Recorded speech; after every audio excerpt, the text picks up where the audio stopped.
ప్రభువైన యేసుక్రీస్తు నామములో మీ అందరికీ శుభములు.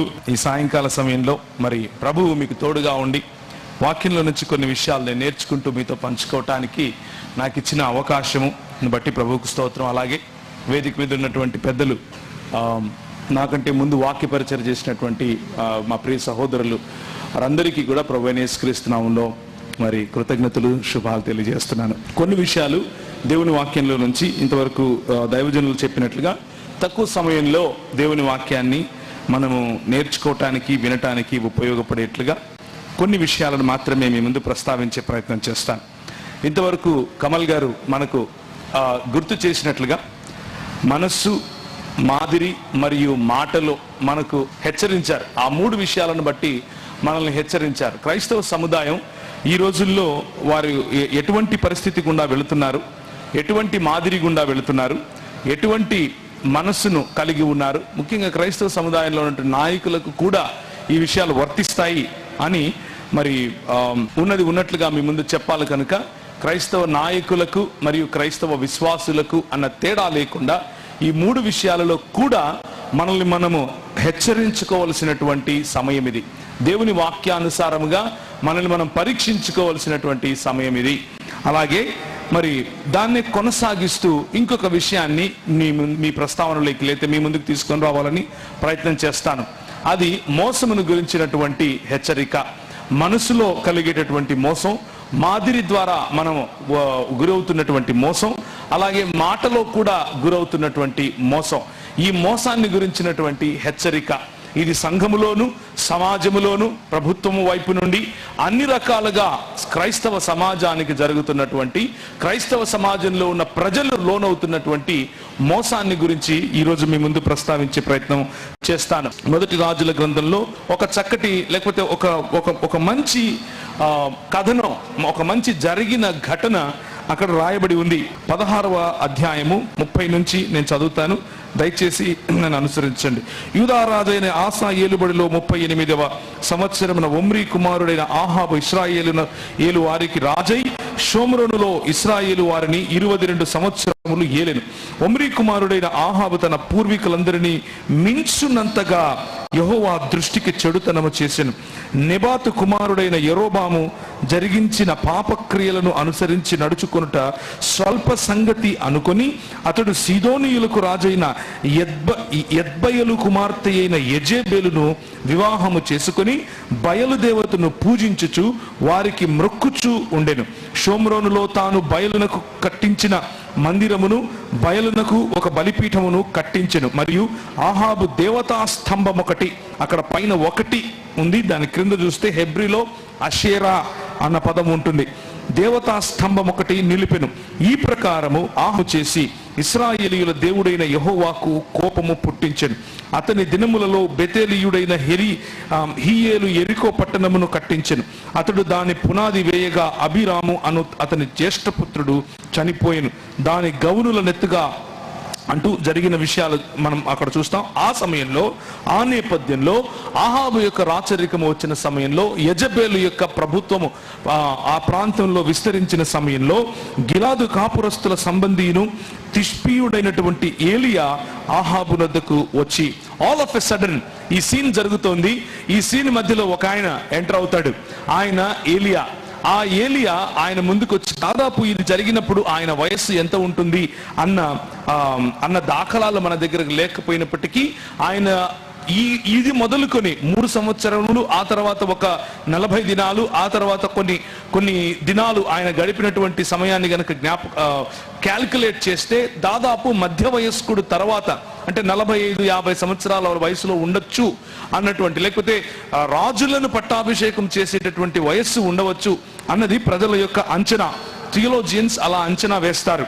అలాంటి వయసు ఉన్నటువంటి ఒక ఏలియా అనేటటువంటి ప్రవక్త వచ్చి ఆయన అంటాడు, ఎవని సన్నిధిని నేను నిలబడి ఉన్నానో ఇశ్రాయేలు దేవుడైన ఆ యెహోవా జీవము తోడు, నా మాట ప్రకారముగాక ఈ సంవత్సరములలో మంచైనను వర్షమైనను పడదని ప్రకటించను. పిమ్మట యెహోవా వాక్కు అతనికి ప్రత్యక్షమై, నీవు ఇచ్చటి నుండి తూర్పు వైపునకు పోయి యోర్దానుకు ఎదురుగా కెరీతు వాగు దగ్గర దాగియుండుము. ఆ వాగు నీరు నీవు త్రాగుదువు. అచ్చట నీకు ఆహారము తెచ్చినట్లు నేను కాకోలములకు ఆజ్ఞాపించి తినని అతనికి తెలియజేయగా, అలాగే ఉదయము సాయంత్రము ఆయనకు అవసరమైనటువంటి భోజన పానీయాలను కాకోలములు తీసుకుని రావటం మనం చూస్తాం. ఏలియా సంఘమునకు, సంఘ నాయకునికి ప్రతీకగా ఉంటే, ఆహాబు మరియు యెజబేలు సంఘానికి పట్టినటువంటి మోసపూరితమైన చెరగా మనం ఈరోజు సాయంకాలము చూసి గమనించి నేర్చుకునే అవకాశం ఉంది.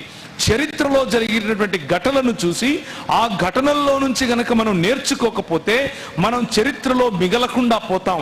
ఈ విషయాన్ని జ్ఞాపకం చేసుకోండి. రాజుల గ్రంథము, దినవృత్తాంతముల గ్రంథము, సమూయేలు గ్రంథము అన్నవి చరిత్రకు సంబంధించినటువంటి విషయాలు.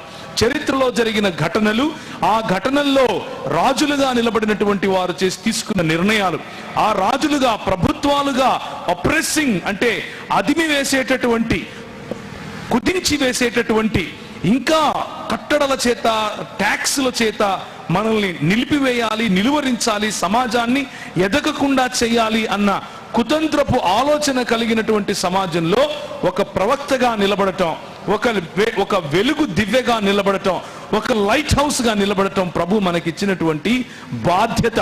ఆ బాధ్యతను గుర్తు చేస్తూ ఈరోజు కొన్ని విషయాలు ప్రభువు పట్ల మోసపోకుండా దేవుని సంఘం ఉండటానికి నీ బాధ్యత, నా బాధ్యత ఏమిటి అన్న విషయాన్ని గుర్తు చేసే ప్రయత్నం చేస్తాను. మనము చాలాసార్లు దేవుని వాక్యమును చూసినప్పుడు, దేవుని వాక్యము పట్ల మనం చాలా గొప్ప గొప్ప ఆలోచనలు కలిగి ఉన్నప్పుడు కేవలము దేవుని వాక్యాన్ని పొట్టకూటి కోసము అమ్ముకునేటటువంటి రోజుల్లో మనం బ్రతికి ఉన్నాం అని గుర్తు చేసుకోండి. కొన్ని దినాల క్రితము నేను మీ ఊరి గురించే మాట్లాడుతున్నాను, మీకు ఇష్టం లేకపోతే చెవులు మూసుకోండి, కానీ ఇది సత్యము, చెప్పి తీరుతాను.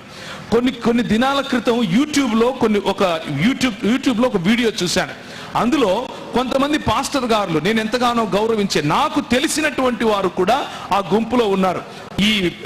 దీన్ని ఏమంటారు, పాలకొల్లు ఈ ప్రాంతంలో ఉన్నటువంటి పాస్టర్ గారులు, దైవజనులు ముందుకొచ్చి అందులో ఒక ఆయన ఈ విధంగా మాట్లాడుతున్నాడు.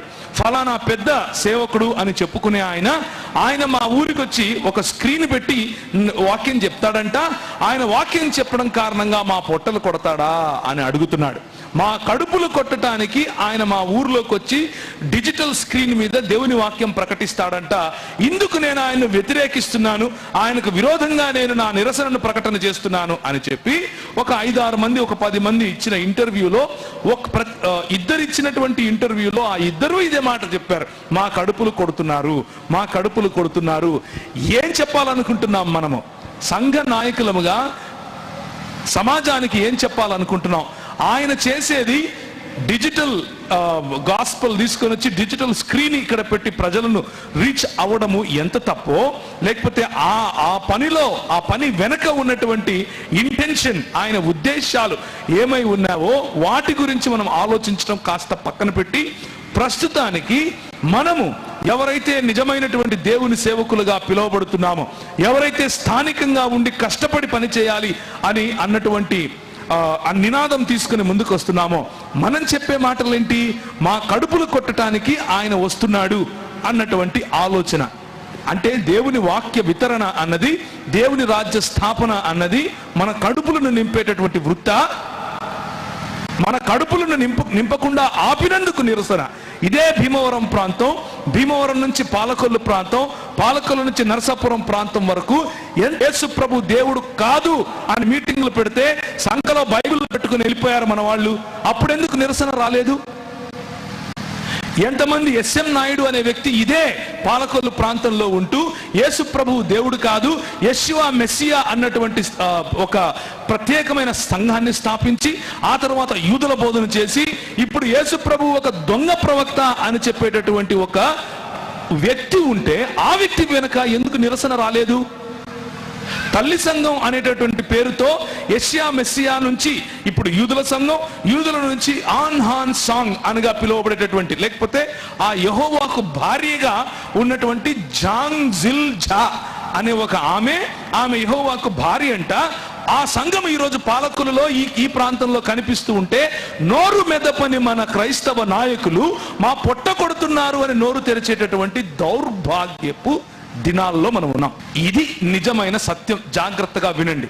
దేవుని కొరకు రోషము కలిగి బ్రతకాలి అని అనుకున్నటువంటి ప్రజలు, దేవుని కొరకు రోషము కలిగి దేవుని రాజ్య స్థాపన చేయాలి అని ఆలోచించినటువంటి క్రైస్తవ నాయకులు అని అంటే పాస్టర్లులే అని కూర్చున్న మీతో కూడా మాట్లాడుతున్నా.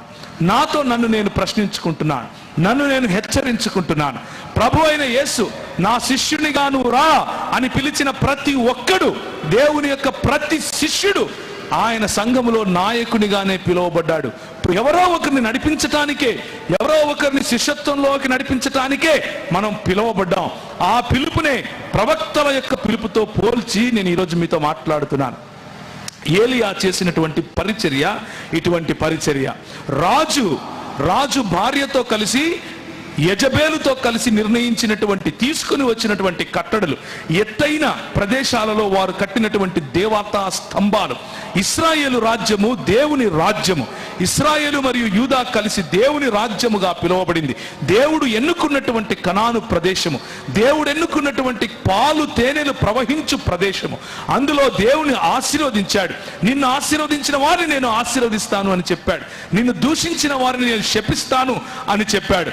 అటువంటి దేవుని రాజ్యములో, అటువంటి దేవుని నిబంధన మందసం ఉండవలసినటువంటి ప్రదేశములో దేవుని ఆలయమును నిర్మించి, ఆ భవ్య ఆలయములో దేవుని యొక్క షకైనా మహిమ దిగి వచ్చినప్పుడు చూసి సంతోషించి జేజేలు కొట్టినటువంటి ఇదే ప్రజలు ఇప్పుడు దేవతా స్తంభముల ఎదుట నిలబడి, ఆషేరు దేవత ఎదుట నిలబడి ధూప దీప నైవేద్యాలు వేస్తూ ఉంటే, ఆహా భలే ఉంది అని రాజు దానికి సరిపోయేటటువంటి కట్టడలు సృష్టించినటువంటి సమయం. ఆ రాజు నన్ను కొడతాడు, అమ్మా నా పొట్ట కొడుతున్నాడు అన్నది కాదు ఆలోచన. నా పొట్ట కొట్టినా పర్వాలేదు, దేవుని రాజ్యం కోసం నిలబడతాను అని ఒక వ్యక్తి బయటకు వచ్చాడు. 45-50 సంవత్సరాలు. ఈ రోజైతే అంటాం, ఒక 5 ఏళ్ళు ఉంటే రిటైర్ అయిపోతావు, నీకెందుకయా ముసలాయన, ఇంటికెళ్ళి పడుకోవచ్చు కదా. నా దేవుని దూషించాడు, నా దేవుని రాజ్యమును చెరపడుతున్నాడు.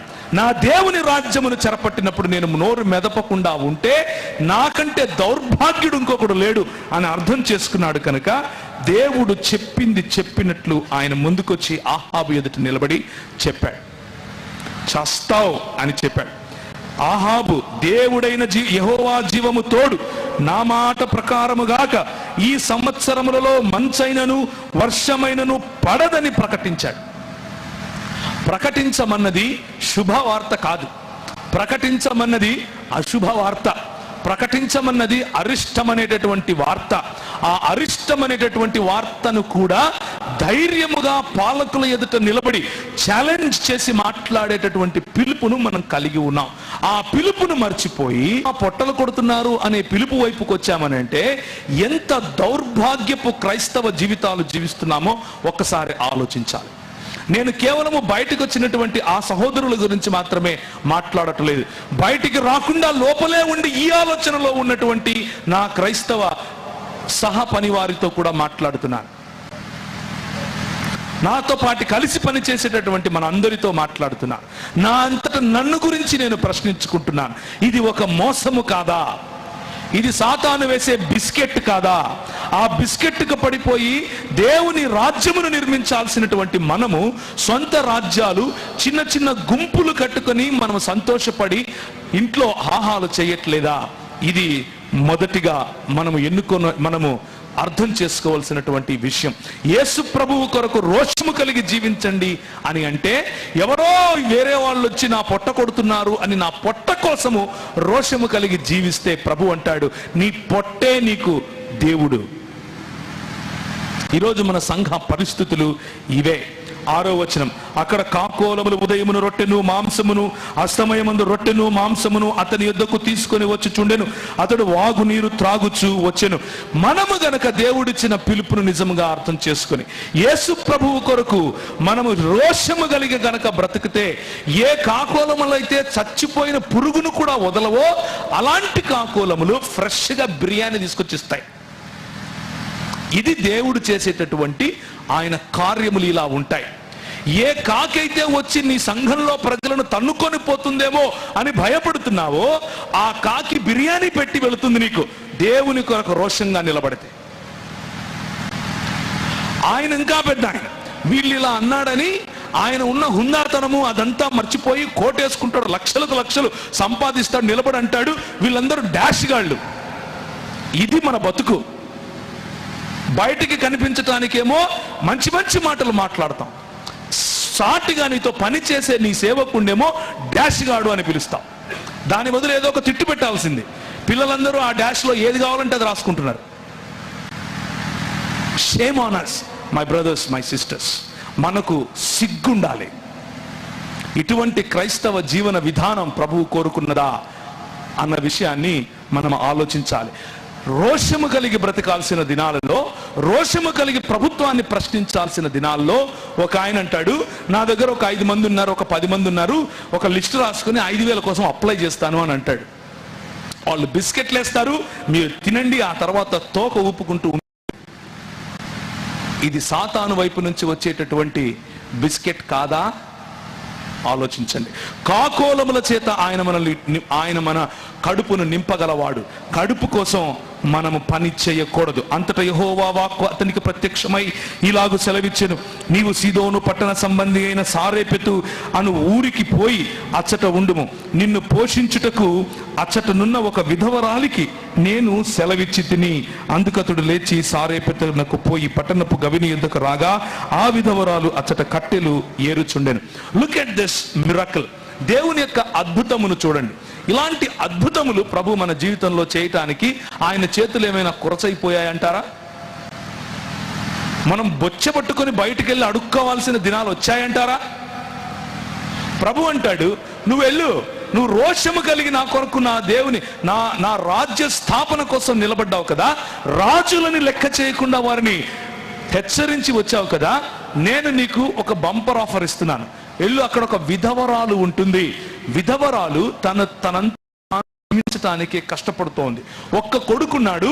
ఈ రోజు రాత్రి ఈ రొట్టె తినేసి నేను నా కొడుకు చచ్చిపోదామని నిర్ణయించుకొని పుల్లలేరుకుంటూ ఉంటే నాకు వచ్చి అన్నం పెట్టమంటావు ఏంటి? నీళ్ళు అడిగావు, నీళ్ళు ఇచ్చాను, సరే సరిపోయింది. ఒక రొట్టె ముక్క పట్టుకొని రావంటావు ఏంది? ఆనెస్ట్ గా మనసులో ఉన్నది ఉన్నట్లు చెప్పేసింది. అయ్యా, ఇది నా పరిస్థితి. ఈయన అన్నాడు, దేవుడు నన్ను పంపించాడమ్మా నీ దగ్గరికి, నేను నీతో ఉన్నంత వరకు నువ్వు నాకు భోజనం పెడుతూనే ఉంటావు, నువ్వు తింటావు. అది జరిగింది. ప్రభువు ఇచ్చిన పిలుపుకు నమ్మకముగా మనం వెళితే, ప్రభువు ఇచ్చిన పిలుపుకు నమ్మకంగా వెళితే ఎడారిలో సెలయేళ్లను ఆయన తీసుకుని రాగలుగుతాడు. ప్రభువు ఇచ్చిన పిలుపుకు నమ్మకముగా మనం రోషము కలిగి నిలబడితే విధవరాండ్ర చేత మనకు భోజనము ఆయన బలహీనుల చేత మనకు బలాన్ని ఆయన తీసుకుని వచ్చి ఇస్తాడు. ప్రభు ఇచ్చిన పిలుపుకు నమ్మకంగా మనం నిలబడితే కాకోలముల చేత ఆయన మాట గురించి, ఆయన మరణము గురించి నీచమైన మాటలతో మీడియా ఎక్కి టెలివిజన్లకు ఎక్కి మాట్లాడుతూ ఉంటే నోరు మెచ్చి నా పొట్ట కొడుతున్నారు అని నోరు మెదుపుతున్నారు అని అంటే మనకు ఏది ప్రాముఖ్యమో ఒకసారి ఆలోచించుకోవలసినటువంటి సందిగ్ధావస్థలో మనం ఉన్నాం. అలాంటి దౌర్భాగ్యపు పరిస్థితిలో మనం ఉన్నాం. దీన్నే సంఘములో ఉన్న మోసము అని నేను మీకు తెలియజేయాలనుకుంటున్నాను. సంఘములో, సంఘ నాయకత్వములో మీలో నాలో ఉన్న మోసము అని చెప్తున్నాను. మీలో అని ఎందుకంటున్నానో ఒక మాట చూడండి. ఇది అయిపోయిన తర్వాత 18వ వచనం, అని సారేపెతు గ్రామంలో ఉన్నటువంటి ఈ స్త్రీ జరిగినటువంటి ఆ విశ్వాస క్రమములో జరిగినటువంటి మరణ పునరుత్థానములు, వీటి గురించి నేను మాట్లాడట్లేదు, ప్రస్తుతానికి ముందుకెళ్తున్నాను. 3 సంవత్సరాలు అయిపోయాయి. అప్పుడు అహాబు తన గృహ నిర్వాహకుడగు ఓబద్యాను పిలిచెను. ఓబద్యా యెహోవా యందు భయభక్తులు గలవాడై యెజబెలు యెహోవా ప్రవక్తల నిర్మూలము చేయుచుండగా గుహలో 70 మందిగా 100 దాచి అన్నపానీయములిచ్చి వారికి పోషించెను. ఓబద్యా వంటి నాయకులు ఈరోజు మనకు కావాలా వద్దా? పాలకులు ఉన్నారు, పాలకులతో పాటు పని చేస్తున్నాడు, పాలకులతోనే ఉన్నాడు, కానీ దేవుని రాజ్య సంరక్షణ కోసం, దేవుని రాజ్య విస్తరణ కోసం, దేవుని రాజ్యంలో మిగిలి ఉన్న కొంతమందినైనా కాపాడుకోవాలి అన్నటువంటి ఆశతో ఆయన రిస్క్ తీసుకుని మరి యెహోవా ప్రవక్తలను 100 మందిని కాపాడుకుంటూ వస్తున్నాడు. పరిస్థితి ఏమిటి? సంఘం మోసపూరితమైనటువంటి పరిస్థితి ఏమిటి? మన ప్రవక్తలను ఎక్స్పోజ్ చేయాలి, అవతలి వాడికి మనం బాగుగా వాడి దగ్గర గుడ్ బుక్స్ లో ఉండాలి, మంచి బుక్స్ లో అక్కడ ఉండాలి, మన వాళ్ళను మనం ఎక్స్పోజ్ చేయాలి. ఇది ఈరోజు మన పరిస్థితి. చాలా దయనీయమైన పరిస్థితిలో క్రైస్తవ సంఘం ముఖ్యంగా ఆంధ్రప్రదేశ్ తెలంగాణలో ఉంది అన్న విషయాన్ని జ్ఞాపకం చేసుకోండి. యువకులు కూర్చుని ఉన్నారు, యువకులు వింటున్నారు, యువతులు చూస్తున్నారు. సంఘం ఎలాంటి నిర్ణయాలు తీసుకుంటోంది, ఏ పక్షంగా మాట్లాడుతోంది, ఏ పక్షంగా స్వార్థపూరితంగా నిర్ణయాలు తీసుకుని ముందుకు వెళ్తోంది అన్నది చూస్తున్నారు, వింటున్నారు. మనం ఎటువంటి భావితరాన్ని కడుతున్నామో ఒకసారి ఆలోచించుకొని మన నిర్ణయాలు మనం తీసుకోవాలి. మన పిల్లలు రేపు మనల్ని ఏమని ప్రశ్నిస్తారో, మన పిల్లలు రేపు ఎటువంటి క్రైస్తవ్యాన్ని భారతదేశానికి పరిచయం చేస్తారు అన్న ఇంగితము కూడా మర్చిపోయి మరి ఈ రోజుల్లో నీరు గారిపోయిన రోషము లేని క్రైస్తవ జీవన విధానంలో గనుక మనం ఉంటే మనల్ని మనం ప్రశ్నించుకోవాల్సినటువంటి సమయం ఇది. ఆ ఓబద్యను పిలిచి, గడ్డి లేదురా నాయనా, జంతువులన్నీ చచ్చిపోతున్నాయి, వెళ్ళి గడ్డి ఏమైనా ఉంది చూడుపో అని అంటే ఓబద్య గారు లేచి బయలుదేరలేరు. అక్కడి నుంచి ఏలియా వస్తున్నాడు. ఎందుకు వస్తున్నాడు? సరే వెళ్తాను అని బయలుదేరి వెళ్ళి చెప్తూ ఉంటే మధ్యలో కలిసి నా ఏలిన వాడవైన ఏలియావు నీవే కదా అని అడగగా అతడు నేనే అని చెబితే, నీ ఏలిన వాడి దగ్గరకు పోయి ఏలియా ఇచ్చట ఉన్నాడని తెలియజేయము అని చెప్పినందుకు ఓబద్య, ఇది బాగుంది, నేను సావాలని చెప్తున్నావా ఇలాంటి పనులు? నేనేమో ఆయన నుంచి కాపాడుకోవటానికి ఆయన భార్య అందరినీ చంపేస్తూ ఉంటే ఒక గుహలో 50 మందిని, ఇంకో గుహలో 50 మందిని, 50 మంది వేసి చొప్పున 100 మందిని నేను కాపాడుకుంటూ ఉంటే ఇప్పుడు నేను వెళ్ళి ఏలియా ఉన్నాడని చెప్పాలా? అంటే నన్ను చంపాలని నువ్వు ప్లాన్ వేసావా? ఏమయ్యా ఇలా చేస్తున్నావు? దారిలో కనిపిస్తే నమస్కారం పెడితే నువ్వేమో నాకు ఇంత పనిచ్చావేంటి అని అంటే ఆయన అంటాడు, అయితే నేను నీ యుద్ధ నుండి పోవు క్షణమందే యెహోవా ఆత్మ నాకు తెలియని స్థలమునకు నిన్ను కొనిపోవును. అప్పుడు నేను పోయి ఆహాబునకు వర్తమానము తెలియజేసి తరువాత నీవు అతనికి కనబడిన యెడల అతడు నన్ను చంపివేయును. యెజబేలు తన ప్రవక్తలను, యెజబేలు ఆరాధించేటటువంటి బయలుదేవుని ప్రవక్తలను ఆమె ముందుకు తీసుకుని రావడం కోసం యెహోవా ప్రవక్తలను నాశనం చేస్తూ ఉంటే, లోకానికి సంఘానికి మధ్య జరుగుతున్నటువంటి ఈ సంఘర్షణ, లోకములు సంఘములోనికి చొచ్చుకొని రావాలి అన్నటువంటి సంఘర్షణ, లోకములో ఉన్నటువంటి లోక ఆశలకు, లోక పొట్టకు అమ్ముడుపోయినటువంటి క్రైస్తవ నాయకులు యెజబేలు సంతానములాగా, యెజబేలు ప్రవక్తలలాగా సంఘములోనికి చొరబు చేస్తావేమో, నన్ను చంపుతాడు ఆయన అని బాధపడుతున్నాడు. అందుకే ఏం భయం లేదు, నువ్వు వెళ్ళి చెప్పు, నేను వచ్చి ఎదుర్కొంటాను అని అన్నాడు. ఇప్పుడు చూడండి ఎంత చక్కటి మాట రాయబడి ఉందో. అప్పుడు ఆహాబు, నన్ను చంపునట్లుగా నీ ఏలిన వాని దగ్గరకు పోయి ఏలియా ఇచ్చట ఉన్నాడని చెప్పుమని నీవు నాకు ఆజ్ఞిస్తున్నావు కదా అని చెప్పిన తర్వాత 17వ వచనం, ఆహాబు ఏలియాను చూచి, ఎందుకు 16వ వచనంలో, అంతటా ఓబద్య ఆహాబును ఎదుర్కొనబోయి ఆ వర్తమానమును తెలియజేయగా ఏలియాను కలుసుకొనుటకై ఆహాబు బయలుదేరెను.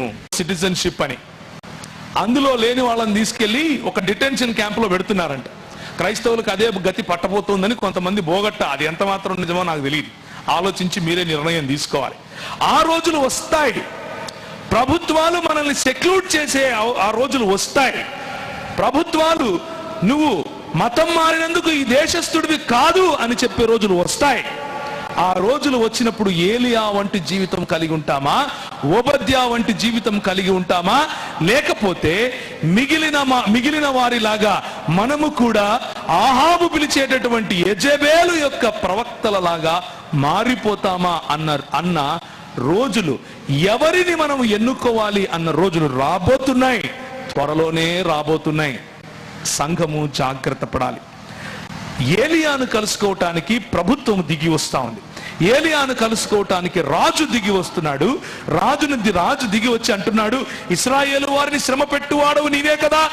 ఆయన అంటాడు, నేను కాదురా నాయన, ఇశ్రాయేలు నీవు నీ పెద్దలైనటువంటి నీ తాత తండ్రులు ఆరాధించినటువంటి యెహోవా దేవుణ్ణి విడిచిపెట్టి నీ సొంతంగా నీవు నీ భార్య కలిసి దేవుని రాజ్యములో యెజబెలు రాజ్యాన్ని తీసుకుని రావాలని ప్రయత్నం చేస్తున్నావు కదా, నీ పొట్ట నీకు దేవుడయ్యాడు కదా, నీ రాజ్యము నీకు దేవుడయ్యాడు కదా, ఉన్నతమైన స్థలాలలో స్తంభాలు కట్టించి దానికి దీప నైవేద్యాలు వేస్తున్నావు కదా, ఆషేరు దేవతను చేసుకున్నావు కదా, అది నీకు శాపకరంగా మారింది అని ప్రకటించాడు. అక్కడే రాసిన చూడండి కావాలంటే. ఇశ్రాయేలు వారిని శ్రమ పెట్టువారై ఉన్నారు. అయితే ఎందుకు శ్రమ పెట్టువాడు నీవే కదా అంటే, అతడు నేను కాను, యెహోవా ఆజ్ఞలను గైకొనక బయలుదేవతను అనుసరించు నీవును నీ తండ్రి ఇంటి వారును ఇశ్రాయేలు వారిని శ్రమ పెట్టువారై ఉన్నారు. ప్రియమైనటువంటి దేవుని సంఘమా, ఈ విషయాన్ని జ్ఞాపకం చేసుకోండి. సంఘములో ఉన్నటువంటి మోసము మన నాయకులు తీసుకునే నిర్ణయాల కారణంగా జరుగుతుంది. మన నాయకులు తీసుకునే నిర్ణయాలు, మన నాయకులు వెళ్ళే పోకడలు, రోషము లేని చేవ చచ్చిపోయినటువంటి పోకడలు. యేసు ప్రభువును నిందిస్తే పర్వాలేదు, ఆయన తల్లిని నిందిస్తే పర్వాలేదు, క్రైస్తవ సంఘాన్ని నిర్వీర్యం చేసే నిర్ణయాలు తీసుకుంటే పర్వాలేదు, కానీ వేరే ఆయన వచ్చి సంఘం పెడితే నా పొట్ట కొడుతున్నాడు అని బయటకు వస్తున్నాం చూసారా? అటువంటి ఆలోచన పద్ధతి, అటువంటి దృక్పథం మనల్ని ఈ సమాజములో ఉండకుండా, మనం ఒక సంఘటితమైనటువంటి సంఘంగా ఉండకుండా చీల్చి పారేయటానికి యెజబెలు ఆలోచన కలిగిన వారు పన్నుతున్నటువంటి పన్నాగం. దానికి బలి అవ్వకుండా ఉండటమే మొట్టమొదటిగా మనం చేయాల్సింది. అప్పుడు ఏలియా రోషము కలిగి సంఘములో ఉన్నటువంటి 18వ వచనం, ఏలియా జనులందరి దగ్గరకు వచ్చి, ఎన్నాళ్ల మట్టుకు మీరు 2 తలంపుల మధ్య తడబడుచుందరు? యెహోవా దేవుడైతే ఆయనను అనుసరించడి, బయలు దేవుడైతే వానిని అనుసరించడి. It's a simple question my brothers, my sisters. ఎన్ని నాళ్ళని 2 పడవల మీద కాళ్ళు పెడతారు? 10 ఏళ్ళు అయిపోయింది, 20 ఏళ్ళు అయిపోయింది, 30 ఏళ్ళు అయిపోయింది, 50 ఏళ్ళు అయిపోయింది. ఇప్పటికీ ఇంకా అదే కులంలోనే నేను ఉంటాను అని అంటారు. ఇప్పటికీ అదే సామాజిక వర్గంలోనే నేను నా ఐడెంటిటీ అని అంటారు. పెళ్లి చేసుకునే దగ్గర కులం కనిపిస్తుంది. ఏ సంఘానికి వెళ్తున్నావో కులం చెప్పి వెళ్తావు. ఇంకా ఎన్ని నాళ్ళని ఇలా ఉంటారు అని దేవుని వాక్యం చాలా స్పష్టంగా పిలుస్తోంది. అయితే అటుండండి, లేకపోతే ఇటుండండి. ఒక రోజు రాబోతోంది, ఈ రానున్న 4-5 సంవత్సరాల్లోనే బహుశా జరగచ్చు. నువ్వు ఉంటే ఇటుండు, లేకపోతే అటుండు అని దేవుని వాక్యం చెప్తే నీకు వినబడటం లేదు కదా. పాలకులు చెప్తారు, పాలకుల చేత ప్రభు చెప్పిస్తాడు. పాలకుల చేత ప్రభు చెప్పించినప్పుడు ఓరి గగ్గోలు పెడుదురు గాని అప్పుడు తెలుస్తుంది నిజమైనటువంటి క్రైస్తవుడు ఎవరు, నిజమైనటువంటి క్రైస్తవుడు ఎవరు కాదు అని. ప్రియమైనటువంటి సంఘమా, ఏలియాను పోలి మనం జీవించాలి. ఏలియాను పోలి అయితే ఇటు, లేకపోతే అటు, తాడో పేడో తేర్చుకోండి అని అంటే, ఈరోజు సంఘంలో మనం ఎలాంటి రెస్పాన్స్, ఎలాంటి ప్రత్యుత్తరం, ఎలాంటి స్పందననైతే ఇస్తున్నామో చాలా ఆశ్చర్యం కలిగేట్లుగా ఆ రోజు కూడా అదే స్పందన. చూడండి 21వ వచనంలో, బయలు దేవుడైతే వానిని అనుసరించుడని ప్రకటన చేయగా జనులు అతనికి ప్రత్యుత్తరముగా ఒక్క మాటైనను పలుకకపోయారు. అంత మనలాగానే ఉన్నారు కదా వీళ్ళు, ఒక్క మాట కూడా పలకటం లేదు, సైలెన్స్. ఏంటినా కొన్ని 100 సంవత్సరాలుగా మేము ఇట్లే ఉన్నాం కదా, అది ఓకే ఇది ఓకే అంటున్నాం కదా, ఈయన వచ్చి ఇప్పుడు ఇటన్నా అటన్నా అంటాడేంటి? ఒక్క మాట కూడా పలకలేదు.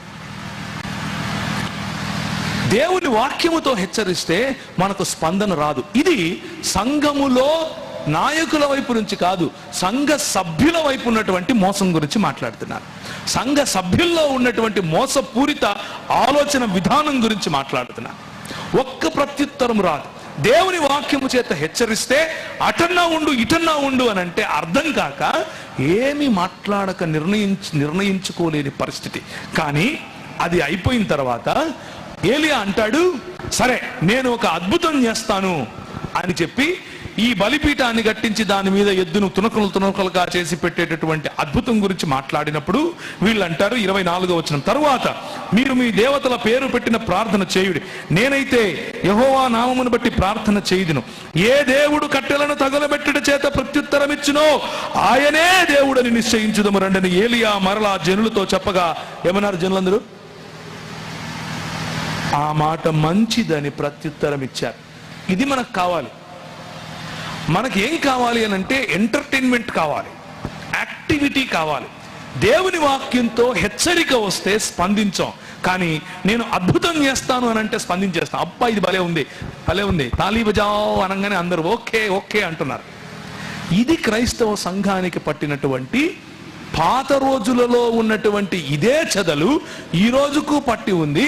మనం మాత్రం అర్థం చేసుకోలేకపోతున్నాం. పేతురు అంటాడు, అయ్యా నేను ఆ కొండ మీద ఉన్నానయ్యా, యేసు ప్రభుతో కలిసి తిరిగాను, యేసు ప్రభుని తాకాను, ఆయన దగ్గరికి ఏ ఏలియా అయితే ఈ కొండ మీద నిలబడి నువ్వు అటుంటావా ఇటుంటావా అని ప్రశ్నిస్తున్నాడో ఆ ఏలియా దిగొచ్చాడు.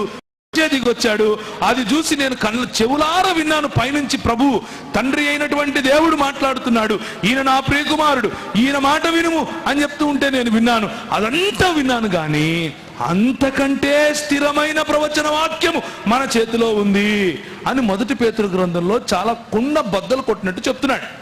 ఈ అనుభవాలు కాదురా నాయన, నీ చేతిలో ఉన్నటువంటి వాక్యములో ఉన్న హెచ్చరిక అర్థం చేసుకోరా నాయన విశ్వాసులం. కానీ చేవ చచ్చిన రోషము లేని విశ్వాసులమని చెప్పుకునే జీవితం. ఇదంతా అయిపోయినాక వీడిని ఎవడరా పిలిచింది అని వీళ్ళని పిలవండి, అయినా పర్వాలేదు చెప్పనివ్వండి. ఉదయం మొదలుకొని మధ్యాహ్నం వరకు బయలా బయలా అని ప్రార్థన చేస్తున్నారు, ఒళ్ళంతా కోసుకుంటున్నారు, ఏం కావట్లా. చివరికి ఈ నాయకులు ఏం చేశారంటే 26వ వచనం, ఇక్కడ స్టేజ్ల మీద జరిగేటటువంటి జిమ్మిక్లు కనిపిస్తాయి చూడండి. ఫస్ట్ మామూలుగా ప్రార్థన చేస్తున్నారు, బయలా బయలా అంటున్నారు, కావట్లేదు. ఏం కాకపోతే ఈయన ఏం చేస్తున్నారు, ప్రార్థన వినునని బయలు పేరు పెట్టిన ప్రార్థన చేసిరి గాని ఒక్క మాట అయినను ప్రత్యుత్తరం ఇచ్చి వాడెవడను లేకపోగా వారు తాము చేసిన బలిపీఠములో యొద్ద ఏం చేస్తున్నారు, గంతులు వేయ మొదలు పెట్టిరి.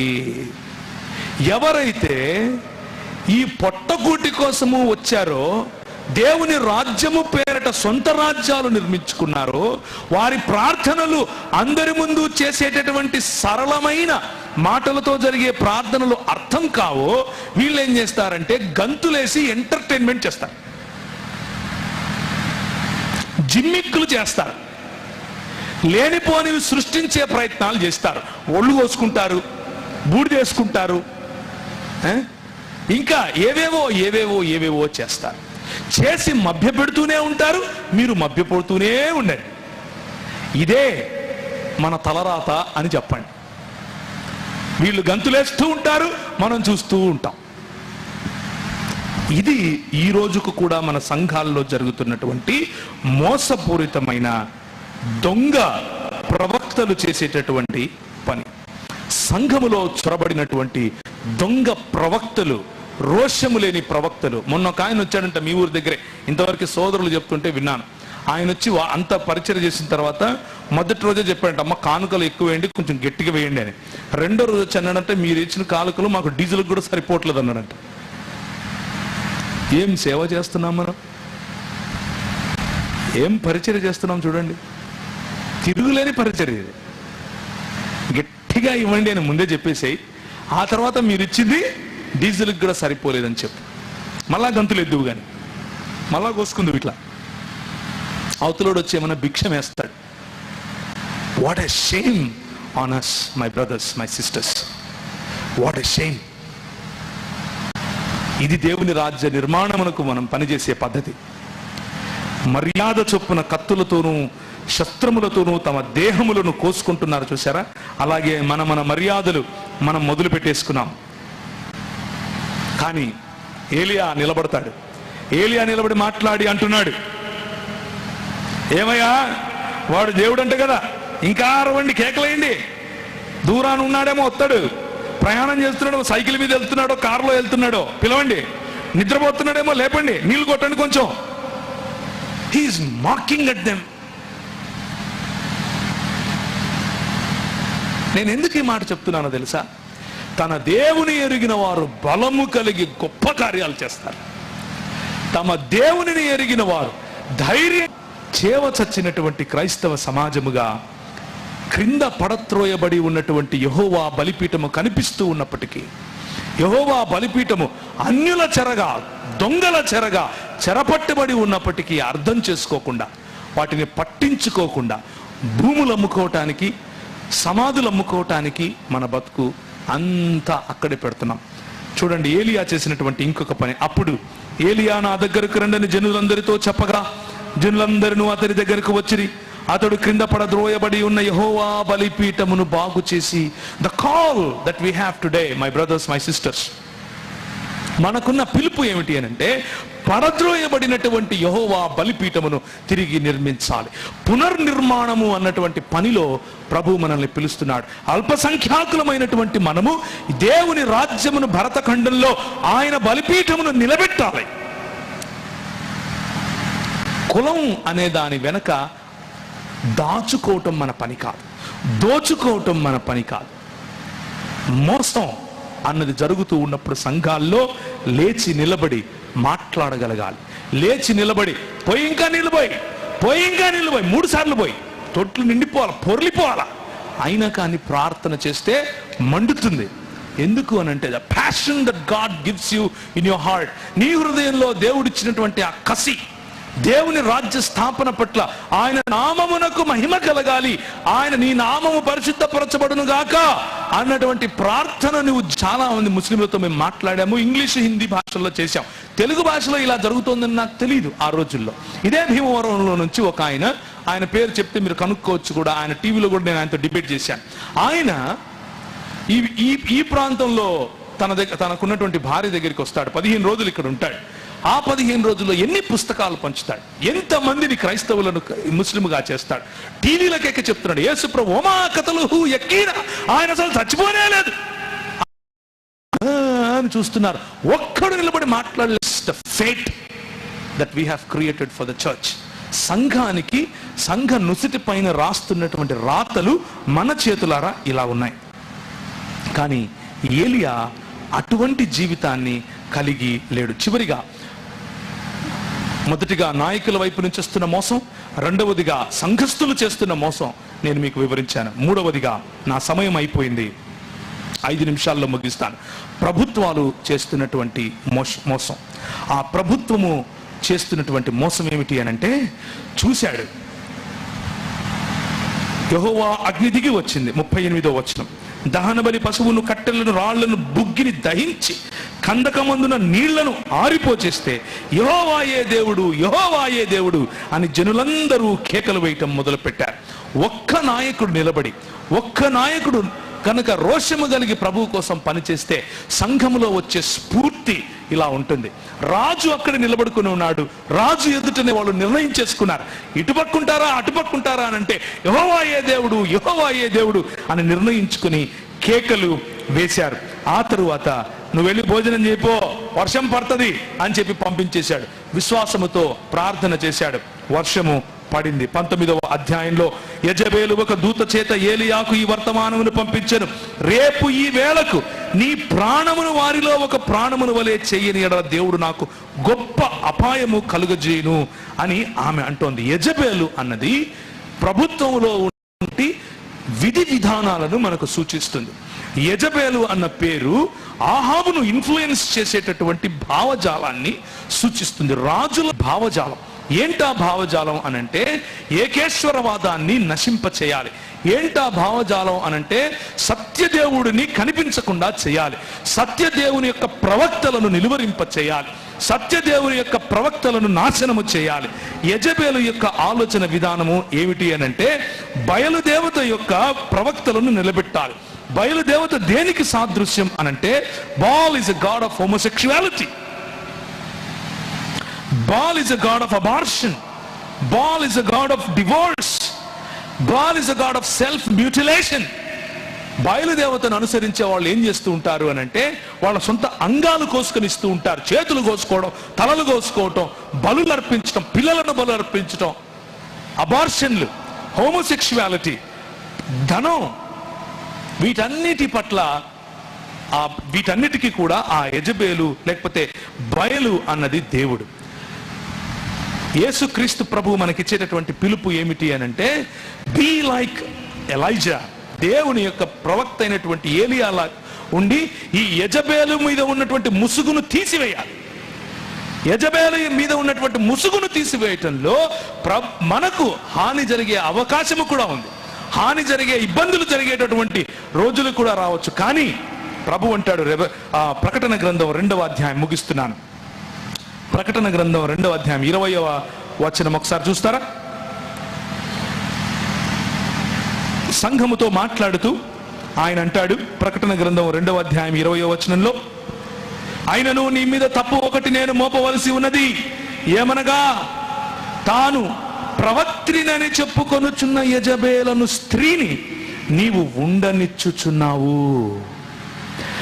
జారత్వము చేయుటకు, విగ్రహములకు బలి ఇచ్చిన వాటిని తినుటకును అది నా దాసులకు బోధించుచు వారిని మోసపరచుచున్నది. ఈ మోసము సంఘములో ప్రభుత్వము రూపములో వచ్చింది, చేసేటటువంటి నిర్ణయాల రూపములో వచ్చింది. ఏ భావజాలాన్నైతే మన మధ్యలో ఇది అంగీకరించాల్సిందే అని చెబుతోందో ఆ భావజాలం రూపంలో వస్తోంది. చాలా ప్రభుత్వాలు క్రైస్తవ సంఘాలను ఈ యెజబెలుల వలె అణిచివేసే ప్రయత్నం చేశారు. ఈరోజు భారతదేశంలో కూడా అదే జరగబోతోంది. కానీ ప్రియమైనటువంటి క్రైస్తవ సంఘమా, ఒక్క నాయకుడు ఏలియా వంటి వాడు పరిగెట్టి వెళ్ళిపోయాడు. చచ్చిపోతాన్రా నాయన అని వెళ్ళిపోయాడు. దేవునితో మాట్లాడుతున్నాడు. ఏమని మాట్లాడుతున్నాడంటే, ఆమె నన్ను చంపేస్తుందంట. యెహోవా వాక్కు అతనికి ప్రత్యక్షమై, ఏలియా ఇచ్చట నీవేమి చేయుచున్నావని అతన్ని అడగగా, అతడు ఇశ్రాయేలు వారు నీ నిబంధనను త్రోసివేసి నీ బలిపీఠములను పడగొట్టి నీ ప్రవక్తలను ఖడ్గము చేత హతము చేశారు. సైన్యములకు అధిపతి యెహోవా కొరకు మహారోషము గలవాడనై నేను ఒక్కని మాత్రమే ఉన్నాను. సంఘములో చాలా మంది నాయకులు ఇదే అనుభవం గుండా వెళుతున్నారు. Lord, what is going on? అంత ఏంటి ప్రభువా ఇలా జరుగుతోంది? నేను ఒక్కడే ఉండిపోయానా? రోషము కలిగిన వాళ్ళు ఇంకెవరూ లేరా? Let me encourage you my brother, my sister. నువ్వు ఒక్కడివి వేల మందితో సమానం. ప్రభు అంటాడు, నువ్వు ఒక్కడివి కాదు నాయన, నేను వేల మంది నాకు ఇంకా మిగిలిన్నారు. 7,000 మంది. 18వ వచనం, మహారోషము గలవాడనే నేనున్నాను. ఆ తర్వాత ప్రభు అంటాడు, ఒక పర్వతం మీదికి వెళ్ళి 11వ వచనంలో, యెహోవా ఏమైంది? ఆ వైపునకు సంచరింపగా బలమైన పెనుగాలి, భయంకరమగు పర్వతములు బద్దలైపోయాయి, శిలలు చిన్నాభిన్నములు అవుతున్నాయి. కానీ యెహోవా ఆ గాలి దెబ్బ యందు ప్రత్యక్షము కాలేదు. భూకంపం వచ్చింది. ఆ తర్వాత భూకంపం అంతా వస్తే యెహోవా ఆ భూకంపములో ప్రత్యక్షం కాలేదు.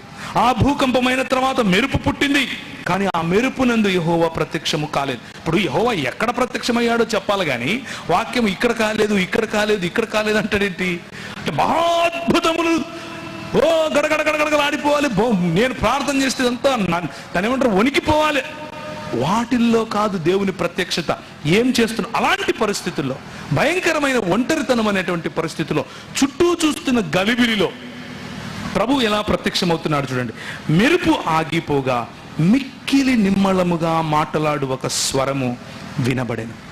నీ మనస్సును మోసపరచుకోకుండా ఉంటే మిక్కిలి నిమ్మళముగా మాట్లాడు ఒక స్వరం నీకు వినబడుతుంది. ప్రియులారా, నీ ప్రవర్తనను మోసపుచ్చుకోకుండా హెచ్చరించిన మాటలను మనసులోకి తీసుకుంటే మిక్కిలి నిమ్మలముగా మాట్లాడు ఒక స్వరము మీకు వినబడుతుంది.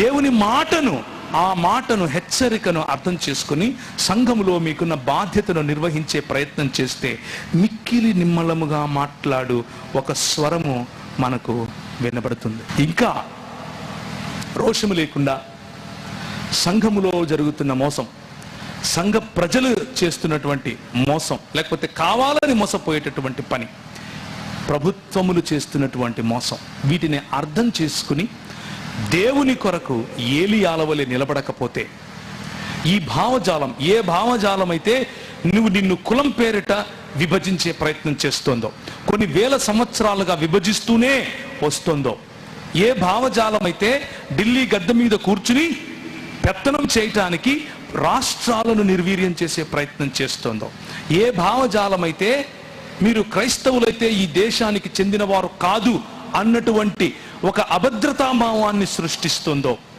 ఏ భావజాలం అయితే దళిత బలహీన బడుగు వర్గాలకు రావలసినటువంటి హక్కులను హరించే విధంగా ఈ మన దేశ రాజ్యాంగాన్ని మార్చే ప్రయత్నం చేస్తోందో, అందరూ వింటారని అనుకుంటున్నారా? వినడం కోసమే మాట్లాడుతున్నాను.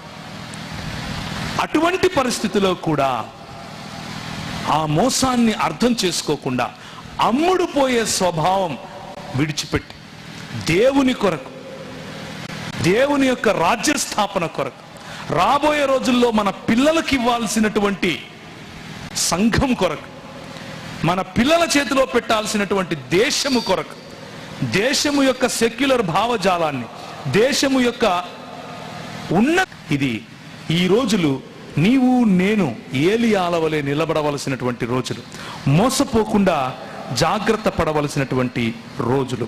మన మనసును, మన మాదిరిని, వాక్యమును లేకపోతే మాటను, ఆ మాటలో ఆ మనసుకు, మాదిరికి, మాటకు ఇచ్చినటువంటి హెచ్చరికను గనక మనం సరిగ్గా అర్థం చేసుకుంటే మోసము అన్నటువంటి హెచ్చరిక కూడా మనకు అర్థమవుతుంది. తలలు ఉంచుకుంటే ప్రార్థించుకుందాం.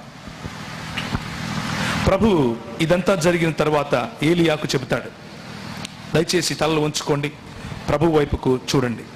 అప్పుడు యెహోవా అతనికి ఇలాగూ సెలవిచ్చినదేమనగా, నీవు మరలి అరణ్య మార్గమున దమస్కునకు పోయి దానిలో ప్రవేశించి సిరియా దేశము మీద హజయేలునకు పట్టాభిషేకము చేయము. మై బ్రదర్స్, మై సిస్టర్స్, సహోదర సహోదరులారా, దేవుడు నిన్ను పిలిచింది పట్టాభిషేకము చేయటానికి, నాయకులను నిలబెట్టడానికి. ఏ భావజాలం అయితే దేవుని రాజ్యముతో ఏకీభవిస్తుందో ఆ భావజాలములో ఉన్న వారిని నాయకులుగా తర్బీదు చేయటానికి.